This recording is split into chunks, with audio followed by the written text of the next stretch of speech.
Nga Parliament lyemaze mu luwummula luno bingi ebibadde bigenda mu maaso mu ggwanga omuli okugaba ensimbi eri bannayuganda abali mu bibuga okubayambako mu kaseera kano ak'omuggalo. Ronald Balimwezo nga mubaka wa Nakawa East agamba enkya bakutandikira ku kukaka baminisita abakwatibwa okuwa ensaasaanya y'ensimbi ezaweebwa Minisitule y'ebyobulamu mu kulwanyisa ekirwadde kya COVID-19.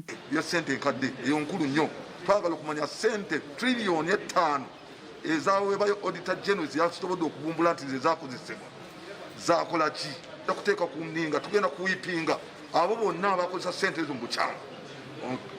Palamenti eno egenda kubeera ya muliro era nkakasa wajja kubeerawo omuliro kubanga mulimu ebirumira bingi nnyo ebadde bigenda mu maaso nga twandyagadde okulaba tufuna answers. Ono era aweze nga bwe batagenda kukkiriza kuyisa nsimbi zatongozebwa gavumenti zeeyagala okwewola singa tebeera nnambulukufu ku biki bye zigenda okukola. Nga tulina kuyisa ssente zino palamenti zeyagala gavumenti zeyagala okuyisa eza IMF twagala kumanya Kampala inako budget yenkana ki kubanga Kampala ekibuga epicenter ya corona naye tetumanyi ekwatiddwa etya naddala ku ssente ezefunako mugabo ki kubanga corona watandikira. Ababaka abalala bagamba nti bo kye bagenda okuteekako essira kwe kuteesa ku ngeri gavumenti gy'erina okuyambamu abaana naddala abasoma okulaba nga baddayo ku masomero kubanga bangi bafunidde embuto mu muggalo guno. Like as I talk, my background is of education. So I feel education sector would be the best place for me. I think as a result of this pandemic, we have seen that there is a relationship between Ministry of Health and Ministry of Education.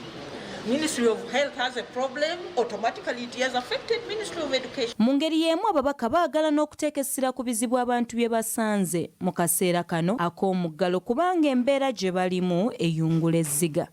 Ayina ab'ebyalo boona bali affected.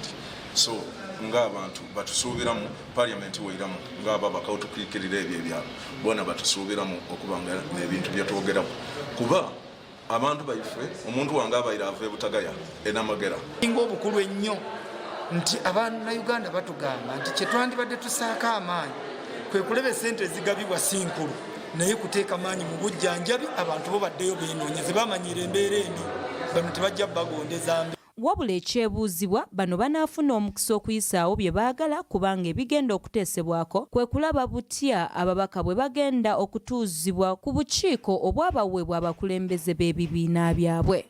Emboozi eno ekusakiddwa Sarah Nakandikura, STV Select.